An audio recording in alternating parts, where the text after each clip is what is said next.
Hello guys, Kartik coaching centre की इस video में स्वागत है। आज बच्चों हम पढ़ेंगे गुणनखंड। ठीक है, किसके बारे में पढ़ेंगे? गुणनखंड के बारे में पढ़ेंगे, जो कि बहुत इंपॉर्टेंट है। न्यू सिलेबस में ये इंक्लूड है, तो आपको ध्यान से याद करना है। ठीक है, 9th 10th दोनों क्लासों के लिए बहुत ही इंपॉर्टेंट है। तो चलिए आज हम गुणनखंड देखेंगे। आज के बाद आप भूलोगे नहीं, मैं इस तरीके से आज कराऊंगा। ठीक है, गुणनखंड को कैसे करना है, जैसे y² - 5y + 6, इसको दो गुणनखंड के रूप में तोड़ना है। दूसरा है हमारा 6x² + 17x + 5। ठीक है, 6x + 17x 6x² + 17x + 5, इसको तोड़ना है।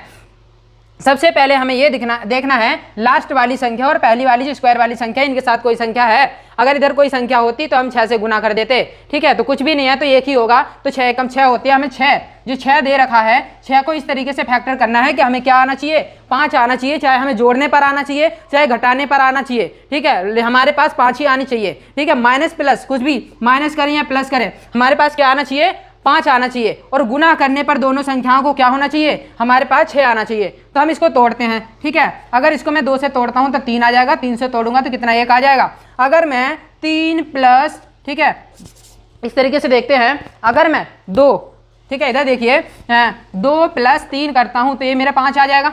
आएगा नहीं आएगा, तो 5 माइनस से प्लस करने पर मेरे को 5 लाना था। अब ये माइनस है तो मैं इसको ही माइनस लगा दूं, इसको भी माइनस लगा दूं, तो क्या हो जाएगा, माइनस हो जाएगा। -2 + -3, ये क्या हो जाएगा, -5 हो जाएगा। और अगर मैं -2 गुना -3 करूं तो ये गुना होकर मेरे 6 आ जाएगा। तो ठीक है, तो ये हमें 6 लाना था, हमारा 6 आ गया। और माइनस प्लस करने पर हमें क्या लाना था, 5 लाना था, तो हम 5 लेकर के आ गए। अब यहाँ से ध्यान से देखना, अब हमने -5 बना लिया। ठीक है, इधर -2 रख करके और -3 रख करके -5 बना लिया। अब मैं इसको y² को ऐसे लिख दूंगा। अब -5y की जगह मैं क्या लिखूंगा, -2y - 3y। ठीक है, अब दोनों को जोड़ूंगा तो 5 तो हो जाएगा, प्लस 6 का 6 ऐसे लिख देंगे। ठीक है, ध्यान से देखते रहना है, समझने की कोशिश कीजिए, आ जाएगा आपको। ठीक है, इसी तरीके से अब इन दोनों को देखिए, इन दोनों पेयर्स को बना लीजिए, इन दोनों का पेयर बना लीजिए। ठीक है, अब इन दोनों में देखिए क्या कॉमन है। कॉमन देखिए, इसमें भी y है, इसमें भी y है। हमें y बाहर ले लिया तो अंदर क्या रह जाएगा, y - 2। ठीक है, क्योंकि मैं इसको इससे गुना करूंगा तो y² हो जाएगा, और इसको इससे गुना करूंगा तो ये आ जाएगा। ठीक है, अगर आपको ऐसा भी नहीं आया तो मैं दूसरा तरीका ही बताऊंगा अभी। ठीक है, इनमें से देखो मैं क्या कॉमन लूँ। ठीक है, इधर x नहीं है, ठीक है, y है। ठीक है, इधर y है। इनमें से मैं क्या कॉमन लूँ, इसमें से मैं -3 कॉमन ले लेता हूँ, तो अंदर क्या रहेगा, y - 2। ठीक है, हमें अंदर वाली जो ब्रैकेट के अंदर लेके आनी, दोनों संख्या सेम होनी चाहिए, तभी आपका आंसर सही माना जाएगा, नहीं तो गलत हो जाएगा।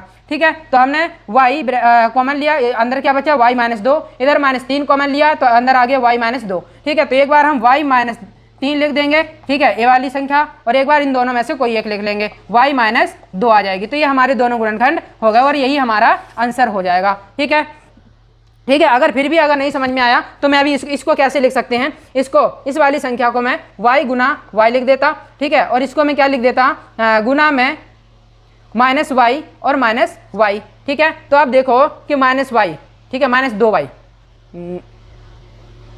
ऐसे -2 गुना में y। अब देखो ये वाला y और ये वाला y दोनों बाहर आ गए, तो अंदर क्या बचेगा, ये वाला y और -2 अंदर बच जाएगा। इसी तरीके से मैंने इसको करा है। ठीक है, मैं आशा करता हूँ कि आप बहुत अच्छे समझ गए होंगे। आगे देखते हैं इस वाले पर्सन के, दूसरा पर्सन है जो हमारा, इसको देखते हैं इसको किस तरीके से करना है। ठीक है, आपको वीडियो रोक करके स्क्रीनशॉट ले लेना, फिर इसको करने की कोशिश करनी है। आगे देखते हैं 6x + 17x + 5। पहले क्या करेंगे, 6 और 5 को गुना करेंगे। 6 पंचे होता है हमारा 30। ठीक है, तो हमने 30 लिख लिया, इसको गुणनखंड करना है। ठीक है, तोड़ना है। अब हमें क्या लाना है, 17x लाना है। तो क्या इसमें से तोड़ें कि दोनों को जोड़ने या घटाने पर 17 आ जाए और गुना करने पर 30 आ जाए। अगर मैं इधर इसको 2 से तोड़ता हूं तो 30 आ जाएगा, ये 15 आएगा। ठीक है, 15 आएगा, फिर 3 से तोड़ा तो 5 आ जाएगा, और 5 से तोड़ा तो क्या आ जाएगा, मेरा 1 आ जाएगा। ठीक है, ये 3 दूनी 6। ठीक है, और 6 पंचे 30 तो आ रहा है, 6 और 5 जोड़ूंगा तो 11 हो जाएगा, ये 17 नहीं हो पाएगा। ठीक है, इसलिए मैं क्या करूंगा, 3 पंचे 15 और +2। ठीक है, तो क्या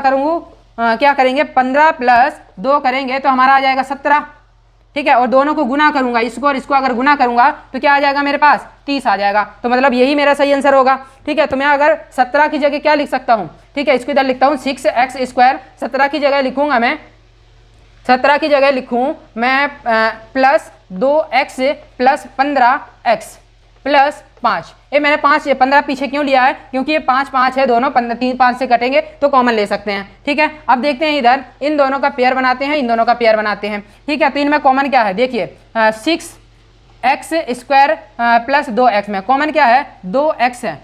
ठीक है 2x है, इसमें से अगर मैं इसको 2 से भाग करूं तो 3 बचेगा और x एक चला जाएगा तो इधर x बचेगा, 2x का 2x पूरा चला गया तो इधर प्लस 1 बचेगा। ठीक है, अगर मैं इन दोनों को गुना करूं तो मेरा यही आना चाहिए, 3 दूनी 6, x और x एक्स स्क्वायर। ठीक है, फिर आएगा 2 एकम 2, 2 आ गया और x का x आ गया। इसमें से देखें क्या आएगा हमारा प्लस, ठीक है 5 ले लेंगे, बाहर 5 ले लिया तो अंदर क्या बचेगा 3x प्लस 1, क्योंकि इसको इससे गुना करूंगा 5 तिया 15x और 5 एकम 5, इस तरीके से आ जाएगा। ये ब्रैकेट बंद। ठीक है, ब्रैकेट के अंदर देखो दोनों संख्या एक जैसी हैं तो मैं इनको लिख दूंगा 3x प्लस 1 और दूसरा लिख दूंगा 2x प्लस 5। ठीक है, तो ये दोनों के दोनों हमारे क्या हो गए गुणनखंड हो गए। ठीक है, इस तरीके से ये दोनों के दोनों क्या हो गए हमारे गुणनखंड हो गए। मैं आशा करता हूं कि आप बहुत अच्छे से समझ गए होंगे। ठीक है, किसी भी तरह की दिक्कत नहीं होनी चाहिए आपको। ठीक है, अभी हम 2 सवाल और करेंगे, फिर इसके बाद आपको 2 सवाल आपके होमवर्क के रूप में और देखते हैं कि इनको कैसे करना है। बस आपका ध्यान यही होना चाहिए, आप सीख जाओगे, बहुत ही आसान है। 1-2 बार प्रैक्टिस करने से आराम से आ जाते हैं। बस आप ध्यान इसे यहीं को देखना है, ध्यान से यहीं देखना है और सवाल के ऊपर पूरा आपका फोकस होना चाहिए। ठीक है, अब देखो पहली संख्या 3 और लास्ट वाली कितना है 8 है, 8 तिया 24। ठीक है, तो ये हमारा 24 आ गया। 24 को कैसे तोड़े हैं कि हमारा माइनस प्लस करने पर आना चाहिए हमारा 10। ठीक है, तो अगर मैं इसको तोड़ूं 2 से तोड़ूं तो कितना आ जाएगा 12 आ जाएगा। ठीक है, और ये हमारा 2 से तोड़ा तो फिर हमारा 6 आ जाएगा, 2 से तोड़ा तो 3 आ जाएगा, 3 से तोड़ा तो 1 आ जाएगा।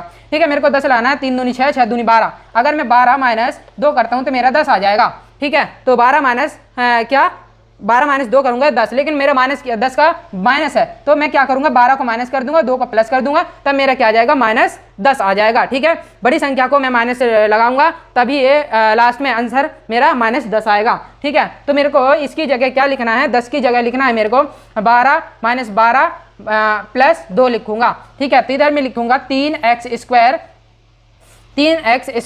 फिर लिखूंगा minus 12x plus 2x minus 8, इस तरीके से करूंगा। ठीक है, अब इन दोनों का देखो पेयर बनाना है मेरे को, इन दोनों का भी पेयर बना लिया मैंने। अब इन दोनों में से क्या देखूँ कॉमन क्या देखूं, अगर इनमें से मैं 3x मैंने कॉमन ले लिया तो अंदर क्या रहेगा x रह जाएगा। ठीक है, इसको इससे गुना करूंगा तो 3x स्क्वायर आ जाएगा। इधर इस और इसमें से क्या 3 चला गया तो अंदर क्या रह जाएगा माइनस 4 रह जाएगा, क्योंकि 4 तिया 12 होता है और x का x यहाँ पे आ जाएगा।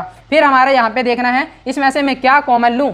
ठीक है, कि इधर x माइनस 4 बच जाए, मैं इधर 2 ले लेता हूँ कॉमन, 2 लिया तो अंदर मेरे पास क्या बचेगा। ठीक है, अंदर बचेगा x से माइनस 4 बचेगा। अब इधर देखो x माइनस 4, इधर देखिए x माइनस 4, दोनों बराबर हैं तो मैं इधर लिखूंगा x 3x प्लस 2। ठीक है, एक वाली संख्या और एक वाली संख्या लिख दी और मैंने इधर ब्रैकेट लगा दिया। दूसरा क्या करूंगा x से माइनस 4 कर दिया तो मेरा ये गुणनखंड हो गया। ठीक है, ये दोनों मेरे आंसर आ गए हैं। ठीक है, तो यही मेरा सही आंसर होगा। अब देखते हैं हम दूसरे की ओर। दूसरे में क्या कहा गया है कि 12x square minus 7x plus 1 इसको गुणनखंड करने हैं। ठीक है, तो 12 एकम 12 में इधर फैक्टर करता हूँ, 12 को अगर मैं इधर तोड़ता हूँ तो कितना आएगा, 2 से तोड़ा तो मेरा कितना आ जाएगा, 2 से तोड़ा तो मेरा आ जाएगा 6 और 2 से तोड़ा तो आ गया 3 और 3 से तोड़ा तो आ गया 1, 2 दूनी 4 और 4 तिया 12। अगर मैं गुना करने पर तो 12 आ रहा है, अगर 2 दूनी 4, 4 प्लस 3 कर देता हूँ तो मेरा 7 आ जाएगा, लेकिन ये माइनस है तो इसलिए मैं इसको भी माइनस लगाऊंगा, माइनस 4 प्लस माइनस 3। ठीक है, तभी आ जाएगा माइनस 7। ठीक है, दोनों संख्या माइनस माइनस में करेंगे तभी माइनस 7 आ जाएगा। तो अब मैं इधर इसको ऐसे लिख लेता हूँ 12x स्क्वायर। ठीक है, और इधर लिखा था मेरा 4x माइनस 3x। ठीक है, तो यही लिखूंगा मैं माइनस 4x माइनस 3x और प्लस 1 कर देंगे। ठीक है, इसी तरीके से अब इस में से मैं कॉमन क्या लूंगा, 4x कॉमन ले लिया इन दोनों में से तो अंदर मेरे पास क्या बचेगा, इधर बचेगा 3x, समझे, और इधर क्या बचेगा माइनस 1 बचेगा। इसी तरीके से माइनस 3x। ठीक है, माइनस 3x प्लस 1। ठीक है, तो इसमें से मैं क्या कॉमन लूं कि अंदर मेरे पास 3x माइनस 1 बच जाए। इसमें से माइनस 1 अगर मैं कॉमन ले लेता हूं तो अंदर 3x प्लस में बच जाएगा और माइनस 1 हो जाएगा। ठीक है, इसको कैसे चेक करेंगे कि हमने माइनस लिया तो सही है या गलत है, इसके लिए हम क्या करेंगे, इसको 1 को इससे गुना करेंगे, 3 एकम 3 माइनस 3x आ जाएगा और 1 एकम 1 माइनस गुना में क्या होता है माइनस 1 गुना माइनस 1 करते हैं तो माइनस माइनस कट जाता है, प्लस आ जाता है। तो इन दोनों को गुना करेंगे तो क्या आ जाएगा हमारा प्लस आ जाएगा। इसी तरीके से ये दोनों संख्या बराबर हैं तो एक बार हम 4x लेंगे ये वाली और एक बार माइनस 1 लेंगे और दूसरी बार क्या करेंगे 3x माइनस 1 करेंगे। ठीक है, 3x माइनस 1 करेंगे तो ये हमारा आंसर आ जाएगा। इसी तरीके से आपको गुणनखंड करने हैं, आपको कितने भी गुणनखंड आ जाए, कितने ही बड़े बड़े हों। ठीक है, आपको इसी तरीके से करना है, पहली और लास्ट वाली को गुना करना है और उसका पूरा गुणनखंड करना है। माइनस प्लस करने पर आपका क्या आना चाहिए, माइनस प्लस करने पर हमारी बीच वाली संख्या आनी चाहिए और गुना करने पर वही आना चाहिए जो इन दोनों को गुना किया था। ठीक है, तब आपका आंसर बिल्कुल भी गलत नहीं होगा। ठीक है, और अगर आप ऐसे ही रटोगे सवालों को तो आपको बिल्कुल भी नहीं आएगा। अगर आप समझ के करते हो तो आपको 100% गारंटी से मैं कहता हूं कि आपको समझ में आ जाएगा। मैंने ऐसे भी बच्चे देखे हैं कि जो छठी क्लास में पढ़ते हैं, अगर उनको 9th वालों के साथ बिठा देते हैं, 10th वालों के साथ भी बिठा देते हैं, तो वो ऐसे सवालों को आसानी से 1-2 दिन बाद सीख जाते हैं। बस सीखने की इच्छा होनी चाहिए। सीखने की इच्छा है तो जिंदगी में आप सब कुछ कर सकते हो। अगर सीखने की इच्छा नहीं है तो आप कुछ भी नहीं कर सकते हो। ठीक है, तो मैं आपको 2 सवाल होमवर्क के रूप में देता हूं। ठीक है, और उसके बाद क्लास को समाप्त करेंगे। ठीक है, अब देखते हैं 2 सवाल मैं आपको लिख करके देता हूं। ठीक है, पहला है हमारा इधर मैं लिख देता हूं। ठीक है, 2x²। ठीक है, 2x² प्लस 7x प्लस 3। ठीक है, इसी तरीके से 2x² प्लस 7 और माइनस प्लस 3। ठीक है, दूसरा हमारा क्या हो जाएगा 3x²। दूसरा क्या हमारा 3x²। ठीक है, और है हमारा माइनस x और -4। ये हमारे 2 सवाल हैं। इन दोनों सवालों को आपको होमवर्क के रूप में है, इन दोनों को आपको गुना करना है, गुणनखंड करना है। गुणनखंड करने के बाद आप मेरे को कमेंट सेक्शन में बताओगे किसका आंसर ये है। अगर गलत हुआ तो मैं बता दूंगा, अगर सही हुआ तो भी मैं आपके कमेंट को लाइक कर दूंगा। ठीक है, आज के लिए इतना ही। अगर आपको हमारी वीडियो पसंद आई तो वीडियो को लाइक करें, शेयर करें, चैनल को सब्सक्राइब जरूर करें और बेल आइकन को भी दबा लें ताकि हमारी वीडियो की नोटिफिकेशन आप तक पहुंचती रहे।